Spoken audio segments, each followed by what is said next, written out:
This is the Average to Savage podcast with Paul Guarino. Everyone and anyone, athletes, celebs, and much more. What's up, everybody? Welcome back to another episode of the Average Savage podcast. Our special guest today is Ross Stripling and Cooper Surles. Ross, Cooper, how's it going? What's going on, man? How you doing? Hey, man. How you doing? Doing well. Appreciate you guys coming on today. Yeah, happy to be here. And yeah, I know it's a little weird time right now with Corona. So Ross, like, where were you? You were in spring training, and now where are you now? So we decided to go ahead and come on home to Texas. Just once they said 8 weeks without, groups of 50 or more, that basically, killed the ability to have your team together in a full workout, and basically also meant that we weren't going to have baseball until the middle of May. So we went ahead and decided just to come on home to Texas and ride this thing out where we feel the most comfortable and close to family. So that's how we ended up here. Yeah, for sure. What about you, Cooper? Yeah, I mean, we're still kind of going to work the same way, honestly, at the company that I work at. And we're just kind of playing it out and playing it by ear, obviously taking precautions, not going to see people, not having people in our office. But, it's that balance between, like, life goes on and obviously protecting the situation. So, yeah, we're kind of sitting in the middle here. But as far as being at home, we're taking precautions when we can and staying inside as much as we can. Yeah, so you're working from home? Yeah, a little bit of both. A lot of people are still in the office. My job's a little bit more flexible, so I can kind of be back and forth. But yeah, certainly a lot of people are still going to the office every day, and business has to keep going on. People got to pay their bills, and so there's that fine line for sure. Yeah, definitely. Yeah, it was kind of weird for me before. I live in an apartment building, and this fire alarm went off, and it only happened one time. I've been here for like 3 years, and so everybody had to go outside. Like, it was a big fire alarm, and I was just like, wow, it's like the first time I've seen like a group of like more than 2 people in the past like week. So that was pretty and weird. And it's like I'm in Connecticut, and all of a sudden it started snowing / hailing today, so that was weird. Oh, did it really? Yeah, out of nowhere. Because I mean, those videos are crazy of the people in LA that are just like at the beach, like nothing's going on, playing massive games of pickup basketball and stuff. Those videos are wild. Yeah, I'm kind of getting confused by all that stuff. Like, it's kind of like, are you doing it purposely, or are you like just, I don't know. It's weird. It's a weird. Yeah, I mean, the videos that I saw, the quality of basketball was not great. There was a lot of easy shots that were missed down in the paint. So maybe the real hoopers stayed at home. Yeah, that's the first time the B squad's able to take over the court. Yeah, it's true. They saw an opportunity, and they're like, "This is our moment." Yeah. I mean, the other crazy thing was, I think it was last week when UFC Dana White was just like, "No, we're still going on," and then I remember waking up the next morning, and then they were like, "Everything's canceled," but he was like so sure that everything was going to go on.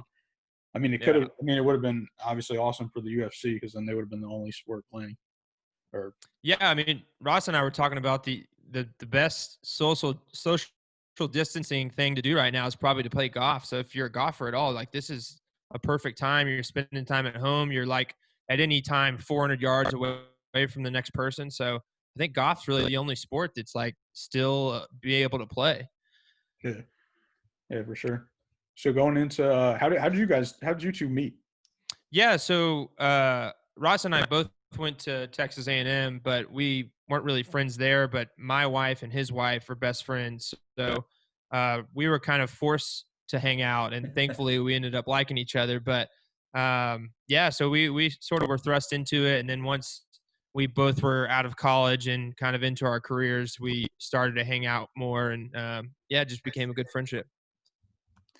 Yeah, I mean, that's exactly how I would put it. We just happen to have wives that are best friends, and we were starting to hang out. The genesis of it, man. One day we're just like, let's dive into this podcast thing and see what we can do. And over a year later, we're still cruising along. Yeah. Then what made you guys want to do the podcast?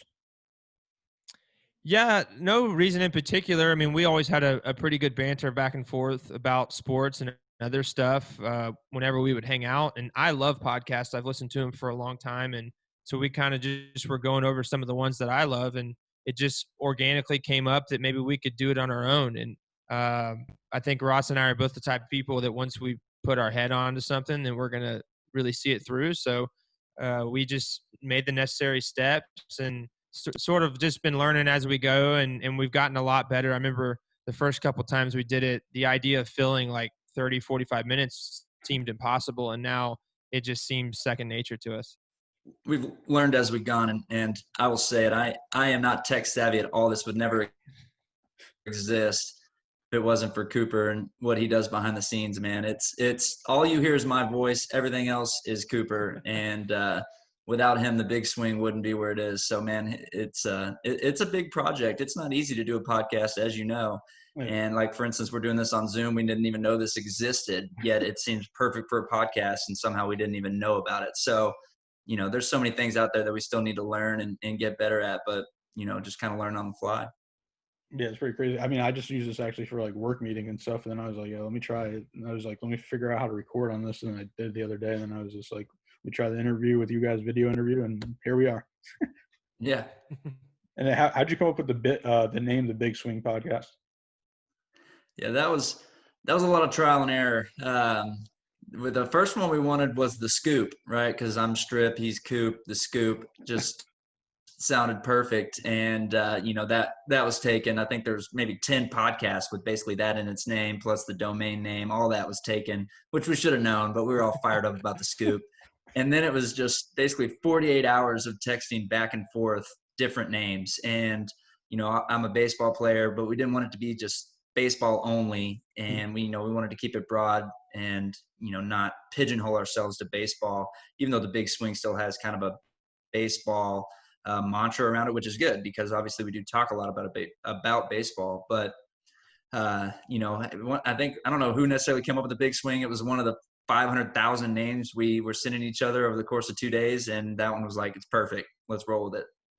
Yeah, people always ask me, like, which one of y'all came up with the Big Swing? And I never have an answer for it because we literally probably text each other like 500 times in 2 days. So it could have been any one of us. It could have been a combination of like 5 different names. I don't know. But we landed on it, and we were kind of like, man, that's actually pretty good. We probably should have thought of that sooner.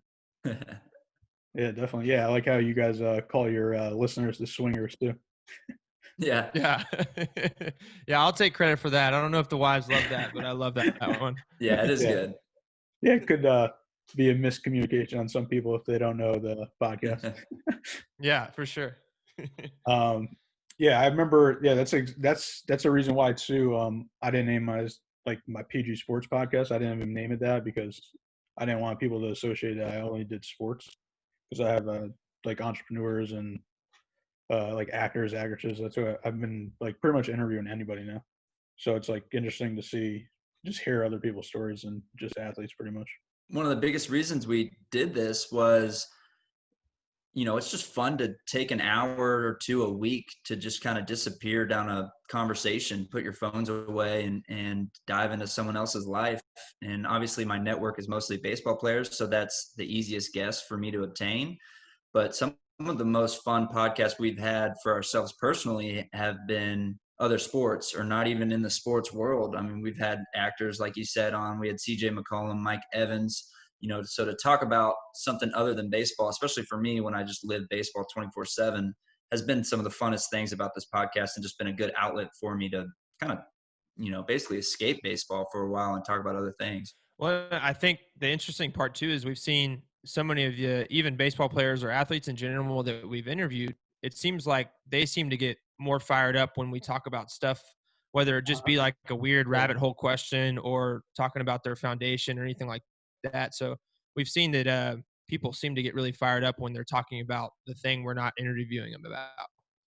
Yeah, I don't know how you guys feel after a podcast, but usually probably like 99% of the time I feel like more motivated after like talking to somebody else about just their story pretty much. Yeah, I oftentimes feel very very worthless because I don't have a lot going on compared to a lot of these guys. Oh, I don't know. I guess I never felt like I felt worthless.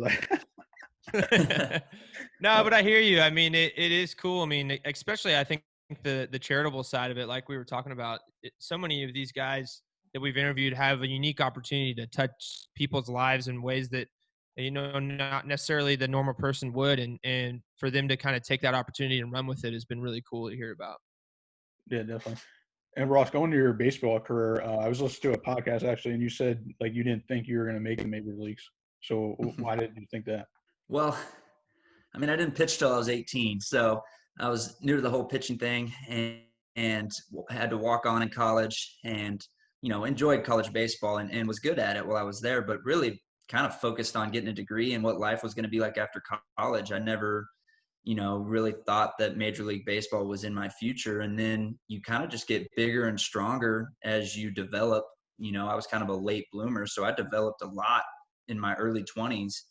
And all of a sudden you have people, scouts, coaches, other players telling you like, hey, you have a chance to, at least play at the next level and go in the minor leagues and that kind of thing. And even as you get into the minor leagues, you just, as a guy that didn't pitch till I was 18, I was kind of in awe of some of these players, just how developed they were, how they would think when they're on the mound. And I'm just kind of up there chunking, learning on the go here.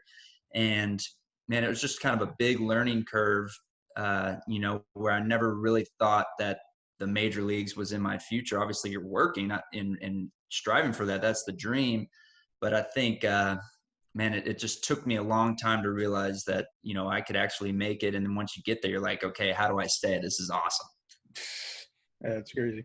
Yeah, and I know you guys both went to Texas A&M. What did you guys study there? Yeah, so I was kind of in a communications degree. I didn't really know what I wanted to do, and now I'm not using that at all. But I guess the podcast is kind of ramped that up a little bit now, finally. But the thing that actually pays my bills has nothing to do with my degree. But in the same token, the connections that I gained at A&M had everything to do with my current job. So yeah, so I studied finance, which is where the whole stock market thing kind of stemmed. I mean, both my grandparents, my father are very involved in the market. So I just was exposed to the finance world at a young age and really fell in love with it and studied it in school, got my degree, and then obviously pursued it as kind of a fallback for baseball and something that I'm passionate about, look at every day. Times like this, it's stressful and it's not very fun, but actually really these are the times sometimes that you pray for if you got some cash on hand, because you're going to get a chance to buy some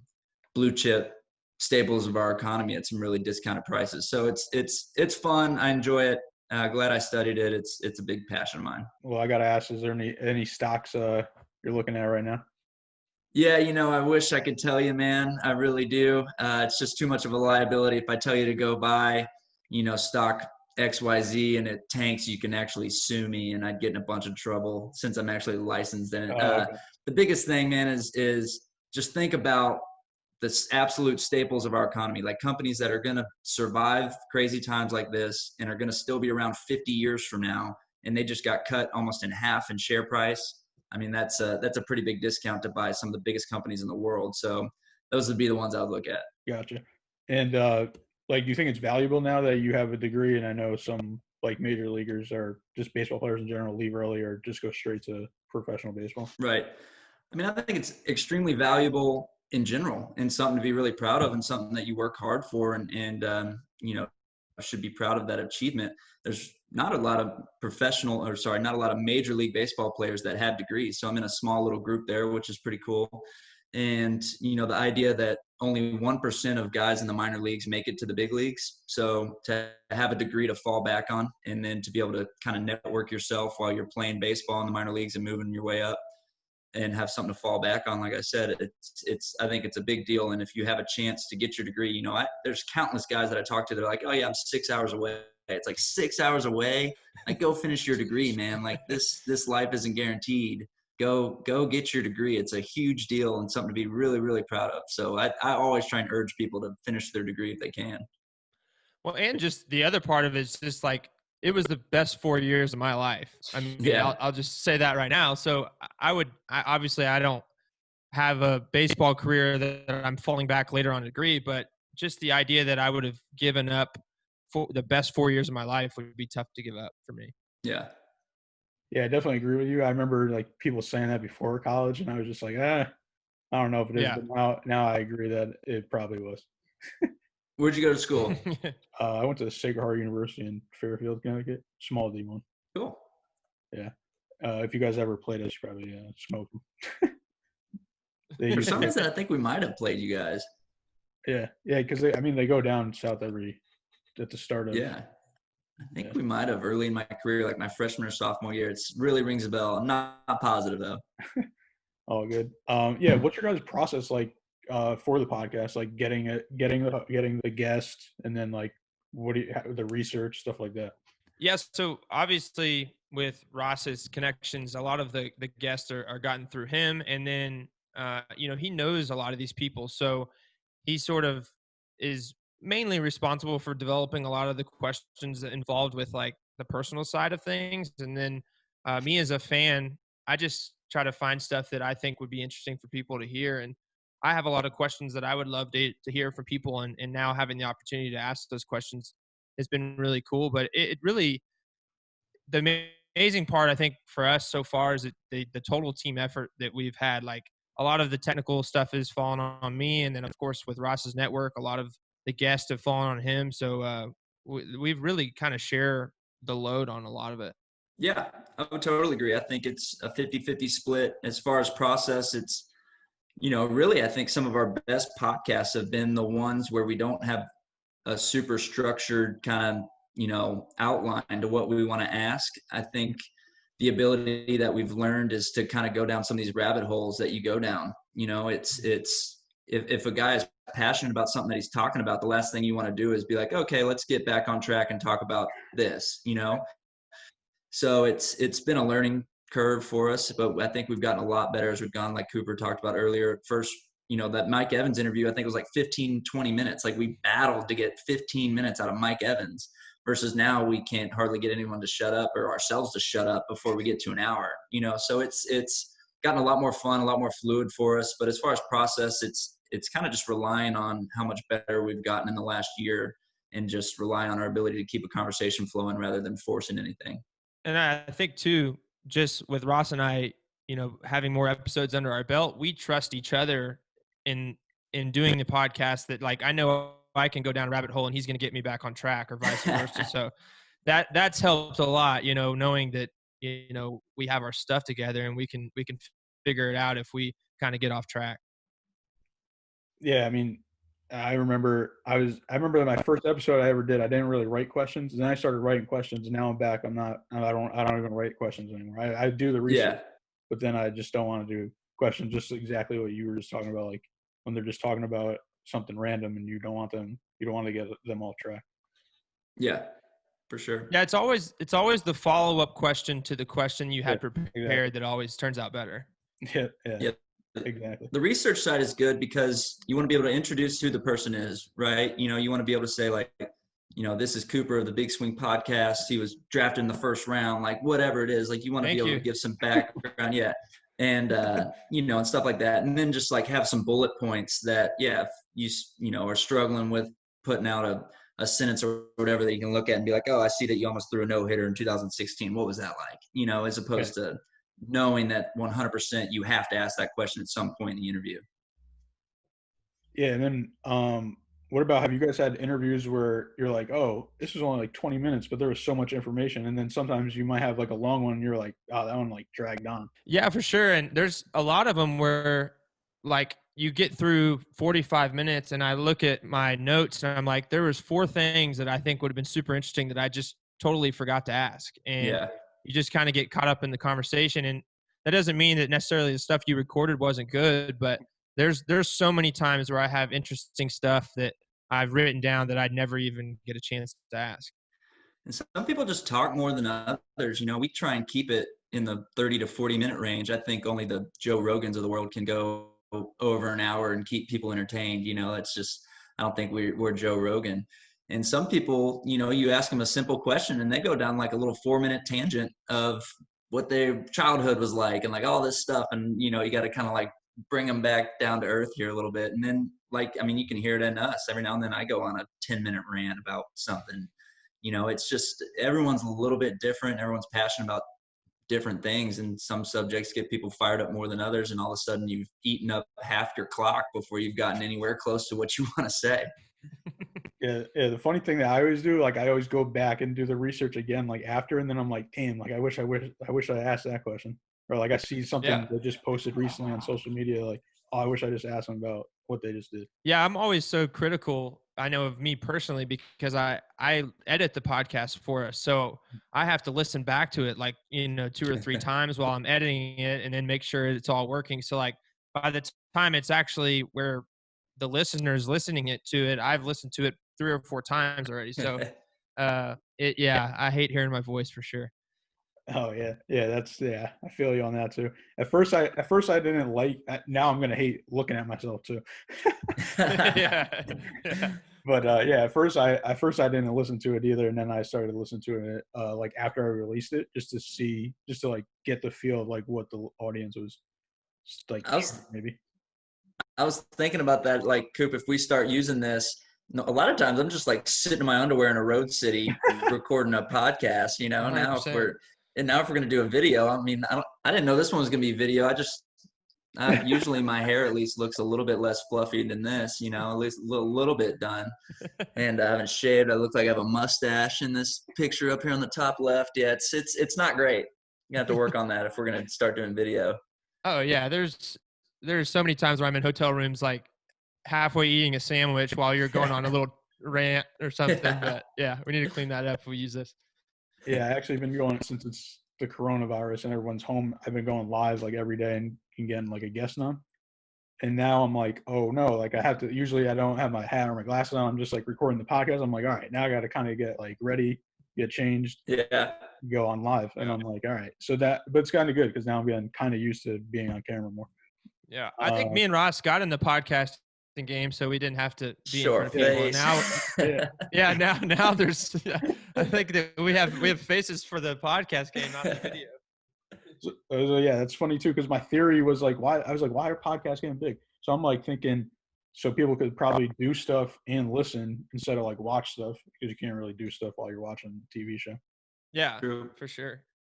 So yeah, it's pretty crazy. I mean, where do you guys think like podcast is going? Yeah, man, I don't know where else it can go, right? I mean, it seems like it's sort of a medium that as far as how you consume it won't change, but I think the innovation and like subject matter will just continue to grow. I mean, you literally can make a podcast about anything, and pretty much at this point, people are doing that. And every celebrity almost has a podcast now. So I just think it's going to continue to grow. It's such an easy place to listen. If you have a guest on, I think it takes a lot of the pressure off them, not being in front of a camera, not having the pressure of having to be perfect. So yeah, I think it's only going to continue to grow.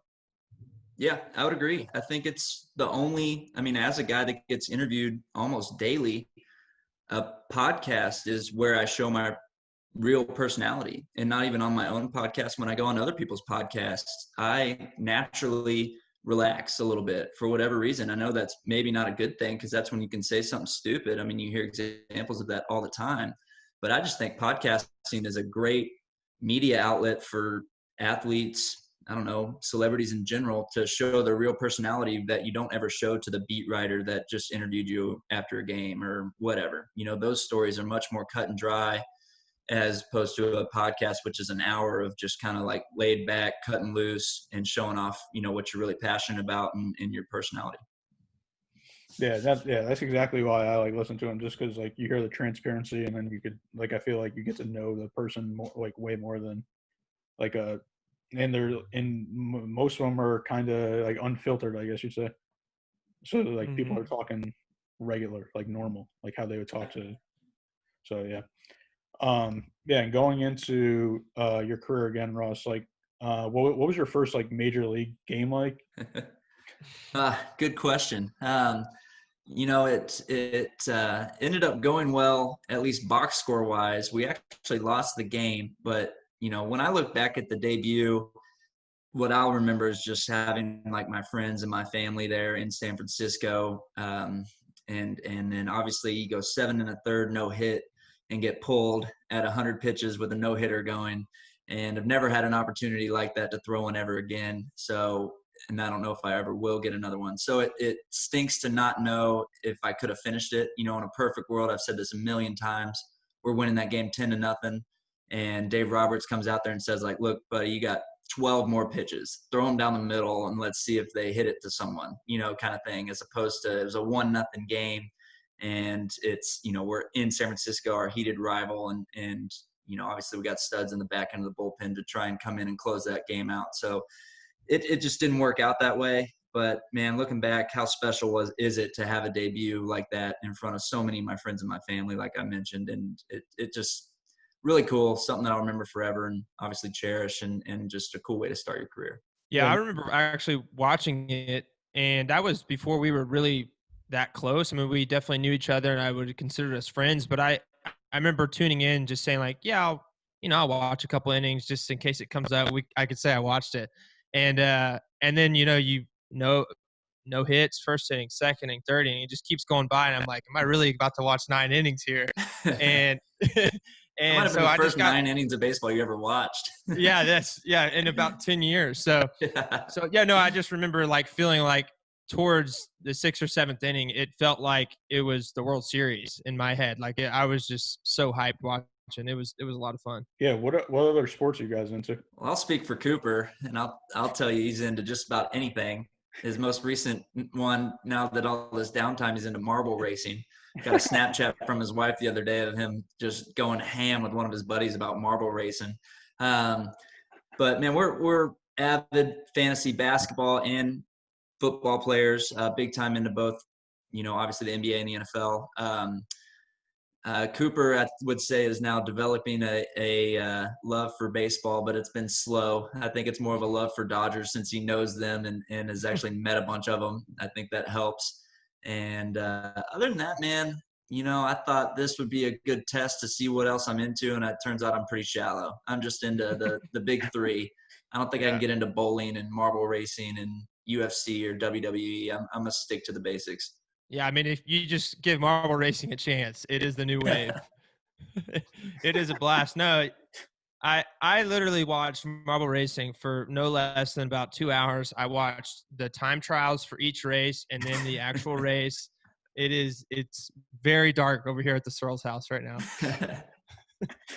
Oh man. And but yeah, I'm the same with Ross. I love, obviously loved NFL. I'm a huge NBA guy. And then I was a massive baseball fan growing up, and kind of in the middle part of my life, I just lost the touch for it. And doing the podcast, I really found a new love for it, and have enjoyed the pitching side of it a lot. Getting to talk to Ross and so many pitchers, that side of it's been really interesting for me to follow. So yeah, definitely getting back into baseball.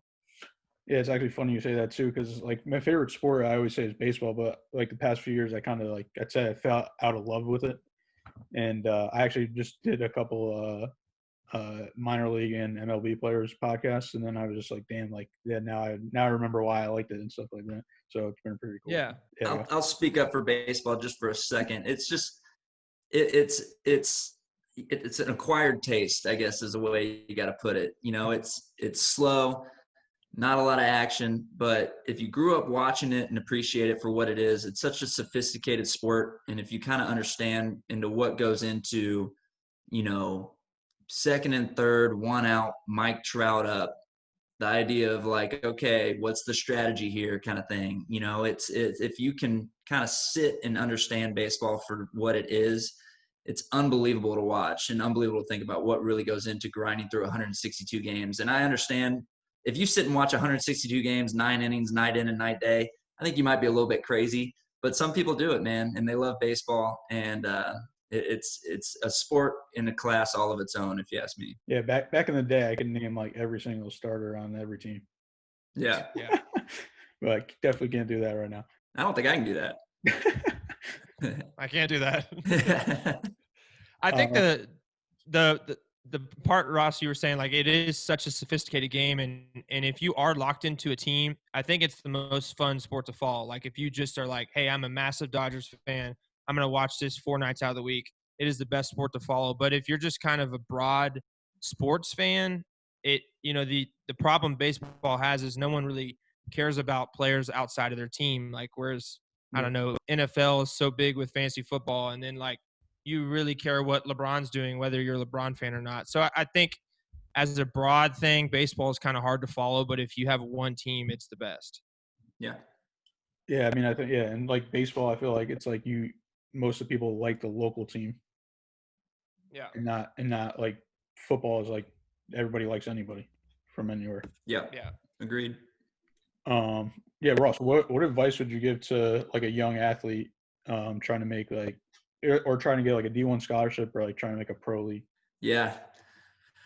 I get asked this all the time too, man. I wish I had a crystal ball I could share with every kid of what they should do, and really I just kind of lean on what I did, which is play everything. Don't pigeonhole yourself to one sport because your parents said you need to, or because you think you need to, or whatever. Give everything a shot and find what you're passionate about, and don't put too much pressure on yourself. I mean, it's so easy now to like get on Instagram and I don't know, feel the pressure to like be something that you're not, or to live up to some, I don't know, crazy expectation for yourself. And I just think go and have fun. I mean, they're sports, they're games, they're meant to be played with your friends outside, having fun. And I think the second that you take it too serious is the second you'll get burnt out on it.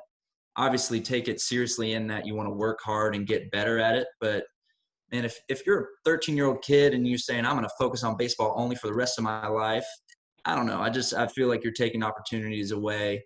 And, I mean, like I said, I didn't even pitch till I was 18, man. I didn't necessarily love baseball. I love football and basketball, and baseball is kind of a third sport. And then I fell in love with pitching. And, if I would have never taken that opportunity and just tried to focus on basketball, I would never be where I am today. So that's kind of what I say. Work hard, find something you're passionate about, but try everything under the sun. And I don't know, that's kind of what I say. When a dad asks me, he's like, how's my kid going to make it to the big leagues? I'm like, I don't know. I wish I knew. Don't spend $500 a week on lessons. I don't know if that necessarily helps. Just put a bat in his hand, tell him to go outside and hit rocks. Something fun. Yeah. No, I definitely feel you on that thing. I think kids should definitely play multiple sports growing up. Are you guys ready for some fun questions? We're gonna go from average to savage. Yeah, let's do it. All right, what's your guys' favorite song right now? Oh, good question. I like the it's oh man, I was just listening to it. Oh, I like the Blinded by the Lights by The Weeknd. That song gets me kind of fired up. I also like Diplo, and someone else made a country song. Oh man, I can't think of it. Anyways, Diplo country song, check it out. I would say it's not necessarily a new song, but I would say Billie Eilish, Ocean Eyes. Yeah, she jams. She's good, man. Yeah, she just like whispers at you, and you're like, I'm into that. Yeah. What about Ross? What about who was their favorite strikeout against? Oh man, good question. I always hate answering questions like these because I feel like they're gonna see it and then they're just gonna be like, that mother. I'm never gonna let him strike me out ever again. Favorite one was I came in out of the bullpen. One of the first times I ever came in out of the bullpen in Colorado. There were multiple guys on base. I don't remember the exact situation, but 2 outs, and I struck out Nolan Arenado.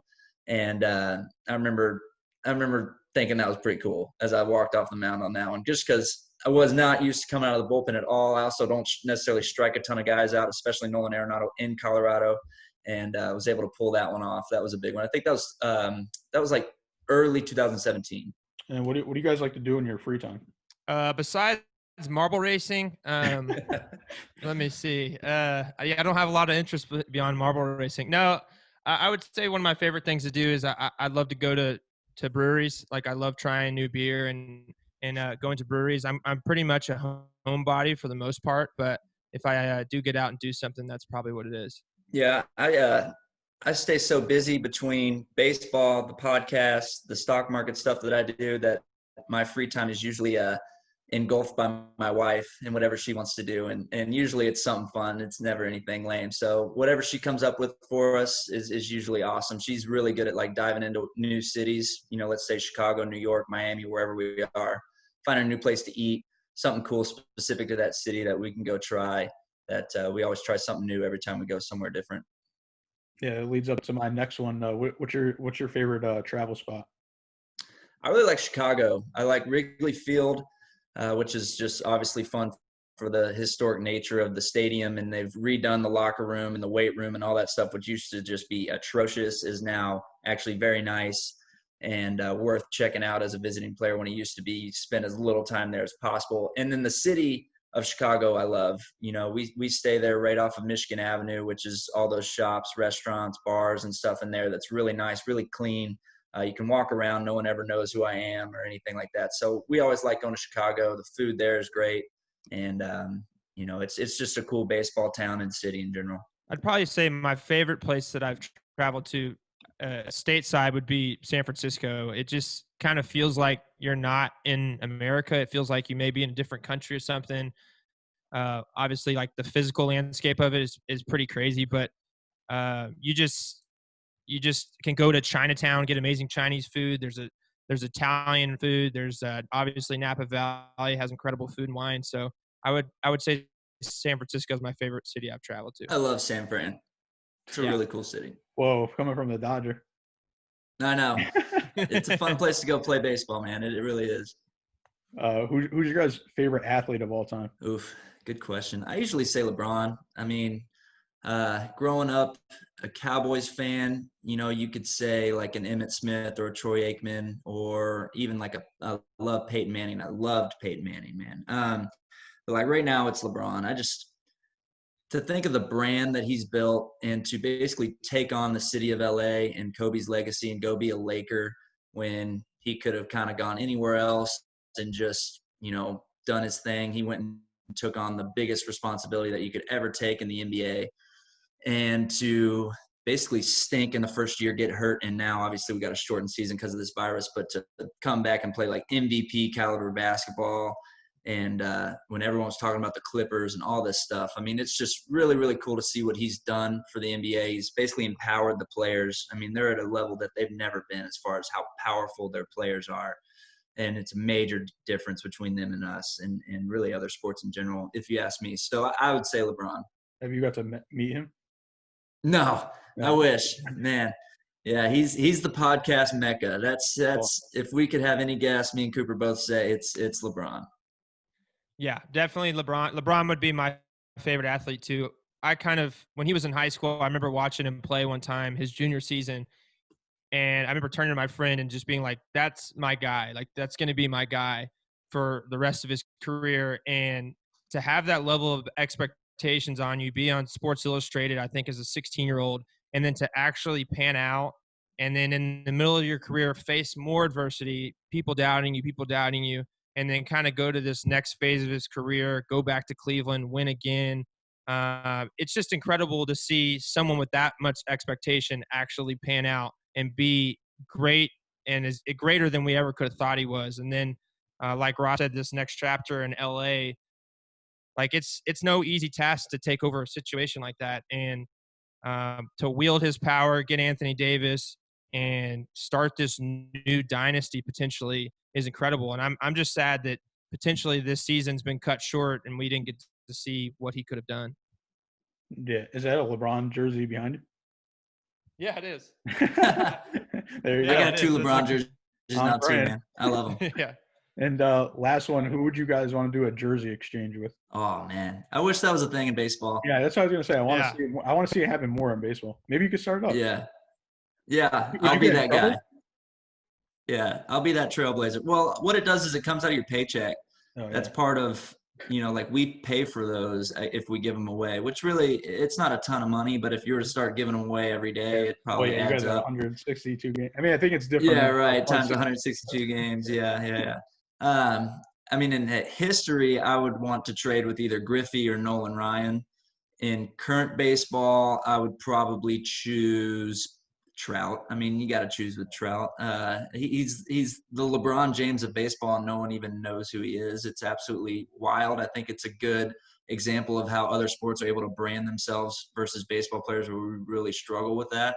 That you could have a superior athlete basically to the whole rest of the league, and Mike Trout, and he isn't a household name really. Sorry, I'm going on a rant, but I would say Trout. Yeah, I love the picture of those 2 guys that did the jersey swap in Vegas. Like after they were partying all night, they like swapped their Hawaiian tees. I love that so much. But I think that I would pick Tom Brady. Like I feel like he's just like one of those guys. Yeah, no, I would go Pats. But, like, he's just one of those guys I feel like that every player has respect for. Like, there's not one guy that you've ever heard come out and say, like, nah, Tom Brady's not all that. Or one teammate that says, like, yeah, he's not a great teammate. Like, he is the GOAT in the eyes of fans and all the players. So I think if I were an athlete, to do a jersey swap with him would just be a massive moment. I love all those rumors that came out that were like, oh, he's coming in and demanding control of the offense and number 12 and all this stuff. And then he like came out and was like, I think his coach maybe came out and said, like, he didn't ask for number 12. He didn't ask for anything about the offense. All he asked was for every teammate's phone number. And I was like, yeah he's the GOAT. Classic Brady. No other way to describe it. Yeah. All right, I got one bonus question because me and my friends been talking about it. If he wins the Super Bowl year one at Tampa, because the Super Bowl's in Tampa this year or next year, whatever you want to say, you think he's like the GOAT of GOATs? Yeah, he's enshrined as the greatest American athlete of all time. Yeah. If you do that, I mean, it's like him and Jordan. Like, there's no one else to lead above the Bucs to the Super Bowl in the first year. That would be insane. And to beat that whole curse of it, where the Super Bowl's played and all that stuff. And if he does that, he's got to punt on that second year of the deal and just ride off into the sunset, man. Yeah, you've done it. Drop the mic. Just go be married to Giselle and live your life. Yeah. Oh man, what a life for that guy. Good for him. Well, I appreciate you guys coming on, and could you let the listeners know where they can follow you at and your personals and your podcast? Yeah, go to at Big Swing on Twitter and Instagram, and we're on iTunes, Spotify, and anywhere else you can listen. It's called The Big Swing. Ross and I have been doing it for a couple years now. We have athletes on there, other people from other walks of life, baseball, football, basketball, pretty much everything. So, yeah, go check us out on there. And my Twitter and Instagram is just at Cooper Surles. Yeah, and I guess I'm just at Ross Stripling. It might be Ross _Stripling. I can never remember. But, yeah, check us out, Big Swing Podcast. We'll see you guys there.